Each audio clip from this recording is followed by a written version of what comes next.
Muy buenos días. Estamos a jueves. Nuestra lectura está en Nehemías 10, 1 al 31, que voy a sugerir la hagáis luego con tranquilidad porque hay muchos nombres y la lectura es un poco larga. Yo quiero llevaros en nuestra guía devocional a la página 66. Allí tenemos la introducción al libro de Nehemías y los megatemas. Y en el último apartado, arrepentimiento, avivamiento, hay una explicación. Aun cuando Dios los había capacitado para que construyeran el muro, la obra no estuvo completa. Hasta que el pueblo reconstruyó su vida espiritual. Esdras instruyó al pueblo en la palabra de Dios. Cuando escucharon, reconocieron el pecado que había en su vida, lo confesaron y tomaron medidas para retirar el pecado de sus vidas. La importancia de esta parte histórica: no basta reconocer y confesar el pecado. El avivamiento debe originar una reforma, o de lo contrario, no es más que una mera expresión de entusiasmo. Dios no quiere medidas a la ligera. No solo debemos despojarnos del pecado de nuestra vida, sino pedir a Dios que sea el centro de todo lo que hagamos. De las 85 personas mencionadas por nombre, el primero es el propio Nehemías. Luego hay príncipes, levitas, sacerdotes, que plasman sus firmas en un pacto de fidelidad a Dios y a su palabra. Tras ellos, todas las familias del pueblo toman el firme compromiso de guardar la ley, cumplir los mandamientos, los decretos, las ordenanzas del Señor y poner en práctica en su vida diaria, en el hogar, en el campo, en el comercio, lo que Dios espera de aquellos que le aman. Lo que van a hacer en Nehemías 10 es hacer un pacto para guardar el pacto. El pacto ya lo había hecho Dios siglos antes con sus antepasados. Ahora ellos vuelven a comprometerse. Como pueblo de Dios, redimido por la sangre de Cristo, necesitamos algo por lo que vivir. No vivimos para ni por nosotros mismos. Necesitamos una causa a la que podamos darlo todo. Necesitamos algo que saque de nosotros todo lo que somos y tenemos. El Señor nos ha dado la oportunidad de servirle y de amarnos unos a otros. Israel rompió su pacto con Dios cuando estaba en la tierra. Y el Señor los visitó con las maldiciones de ese pacto, exiliándolos de la tierra que les había dado. Ahora Israel ha regresado del exilio y el Señor no ha establecido los términos ni ha hecho nada que se inicie el nuevo pacto que predijo Jeremías en el capítulo 31. Así que Nehemías y los retornados hacen un compromiso para mantener los términos del antiguo pacto. Entonces, lo que tenemos delante nuestro es algo así. La historia de la primera oleada de retornados se cuenta en Esdras 1 al 6. En el año 539 a.C., los persas vencieron a Babilonia y el rey persa Ciro promulgó un decreto por el que los que desearan regresar podían hacerlo. En Esdras 7 al 10 leemos una crisis interna. Los retornados habían comenzado a casarse con los pueblos de la tierra. Vimos que el mestizaje no era un problema racial, sino un problema de santidad. Se estaban casando con idólatras. Así que Esdras abordó la situación y todos los que se habían casado con esposas extranjeras no arrepentidas e idólatras las apartaron para buscar la pureza de la comunidad retornada. Así que en Esdras 1 al 6 tenemos el templo reconstruido y en Esdras 7 al 10 la vida espiritual del pueblo reconstruido. Casi 100 años después, hacia el 445, en los 6 primeros capítulos de Nehemías, leemos cómo Nehemías regresa a la tierra para reconstruir el muro. Al igual que en Esdras, los 6 primeros capítulos son un proyecto de construcción. En Esdras 1 al 6 reconstruyeron el templo, en Nehemías 1 al 6 reconstruyeron la muralla.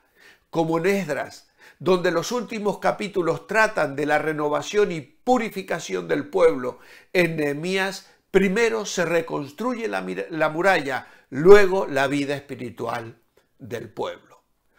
Podemos mirar más de cerca y ver que renovaron el pacto en los capítulos 7 al 12 de Nehemías, pero luego veremos que volvieron a romper ese pacto en el capítulo 13.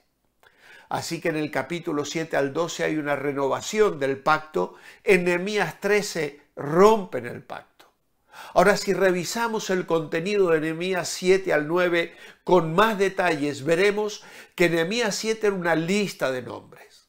Los retornados debían determinar quiénes pertenecían al pueblo de Dios. Luego en Nehemías 8 leyeron la Torá y en el capítulo 9 confesaron su pecado y alabaron al Señor por la misericordia que le había mostrado Israel. Hecho esto, habiendo identificado al pueblo, escuchado la ley y respondido con la confesión, Israel se compromete firmemente a caminar en el pacto.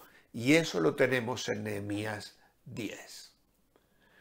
Así que, como vemos, hemos recontado los retornados, hemos revisado la Torá, los 5 libros de Moisés. En Nehemías 9 hemos alabado a Dios y hemos confesado el pecado de Israel.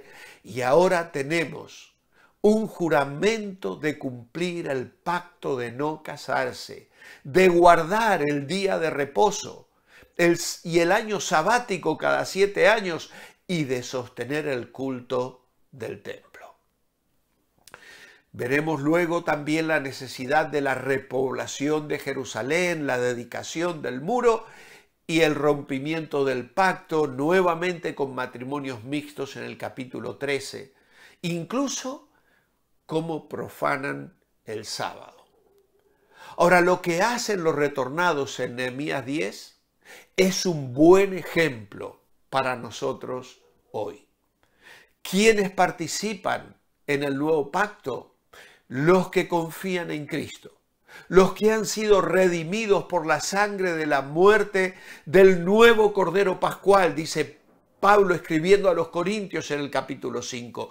Los creyentes estamos en el nuevo pacto y cuando firmamos algo como un compromiso, lo que estamos haciendo es hacer un pacto entre nosotros para cumplir el pacto que Dios ha hecho con sus hijos. Hay iglesias que expresan para la membresía la necesidad de firmar un pacto eclesial. En Revive también lo tenemos. No lo exigimos, pero simbólicamente en el curso de membresía acabamos con el pacto al que se asume que los que van a pasar por las aguas del bautismo están comprometidos a cumplir.